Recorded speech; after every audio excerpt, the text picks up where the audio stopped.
పార్టీలో వెన్నుదన్నుగా నిలిచిన మా నాయకులందరికీ, కార్యకర్తలందరికీ, ప్రేమాభిమానాలు చూపిస్తున్న ప్రతి ఒక్కరికి హృదయపూర్వక కృతజ్ఞతలు.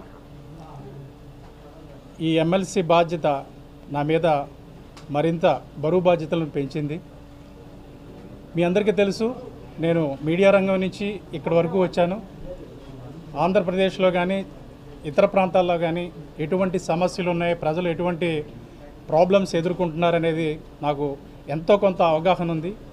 పాత్రికేయుడిగా పరోక్షంగా ఆ సమస్యల పరిష్కారం చేయడానికి ఇన్నాళ్ళు కృషి చేశాను. ఇప్పుడు ప్రత్యక్షంగా సేవ చేయడానికి ఇది ఒక అవకాశంగా భావిస్తున్నాను. నా వంతు ప్రజలకి మేలు చేయడానికి శక్తి వంచన లేకుండా నా ప్రయత్నం నేను జరుపుతాను.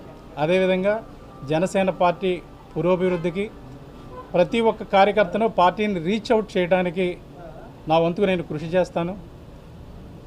ఇంతకాలం నాతో పాటు పనిచేసిన నా పాత్రికేయ సహోదరులందరికీ, మిత్రులందరికీ కృతజ్ఞతలు తెలుపుతున్నారు. నమస్కారం.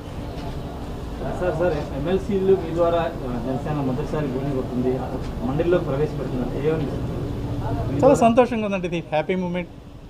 బాధ్యత చెప్పాను కదా, జనసేన గళాన్ని కౌన్సిల్ నుంచి వినిపించడానికి ఇది ఒక మంచి అవకాశంగా భావిస్తున్నాను.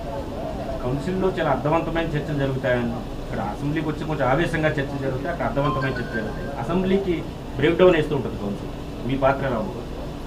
మీకు నేను చెప్పాను, పాత్రికేయుడిగా నేను చాలా కాలంగా ఈ డిబేట్స్ ఇవన్నీ అబ్జర్వ్ చేస్తున్నాను. ఈ డిబేట్స్ ఎలా జరుగుతాయి, కంటెంట్ ఎలా ప్రిపేర్ అవుతారు, ఏం మాట్లాడాలి, ఏం మాట్లాడకూడదు, సభ్య ప్రపంచానికి మనం ఏం అందజేయాలి, ఇవన్నిటి మీద అవగాహన ఉంది. కాబట్టి సభ్యత అసభ్యత తావు లేకుండా ఒక సంస్కారవంతమైన డిబేట్స్ జరిగే విధంగా నా వంతు ప్రయత్నం నేను చేస్తాను. Okay, thank you.